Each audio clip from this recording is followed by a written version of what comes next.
Well, we gain that extra daylight. Losing an hour of sleep isn't always easy to do, right? So here to help us transition is Dr. Brett Volpe from Hartford HealthCare Sleep Lab. Thanks so much for joining us today. Pleasure to be here. Okay, so, I mean, it's only an hour, but this feels so tough in so many instances. Why is that the case? Well, it kind of takes people by surprise, I think, for 1 or 2 days.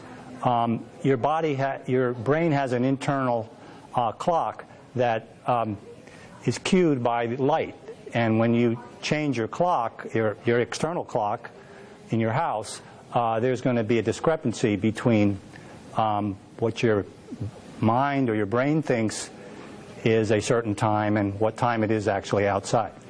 So light has something to do with it, obviously, like you say. What are some tips to get through the transition? I mean, room blackening shades, does that help? Well, I don't think so for the time change. It's only an hour.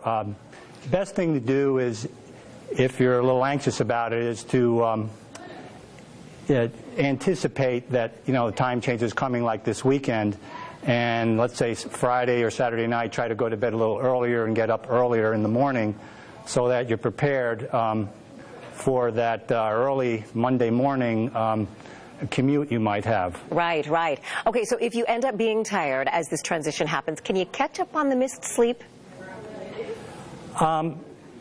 It's catching up on missed sleep.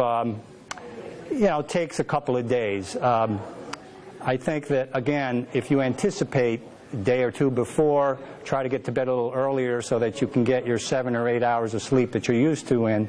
That missed sleep that occurs with springing forward will be minimized.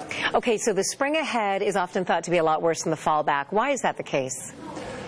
Well, simply you're losing an hour of sleep. For instance, if you're used to going to bed at 11 p.m.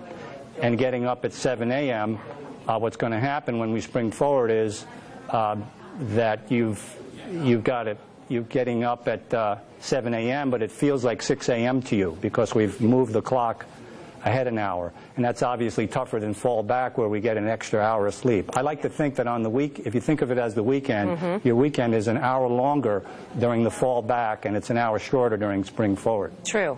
How long will it take for a typical person to adjust to the time change? It takes, the general rule of thumb is about an hour a day.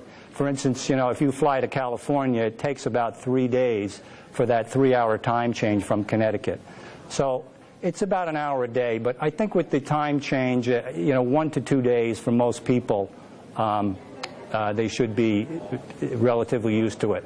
Well, it's coming whether we like it or not, right? And even if we're tired, hopefully we just keep reminding ourselves how nice it'll be to have all that extra daylight at the end of the day. Dr. Brett Volpe, thank you so much for coming in.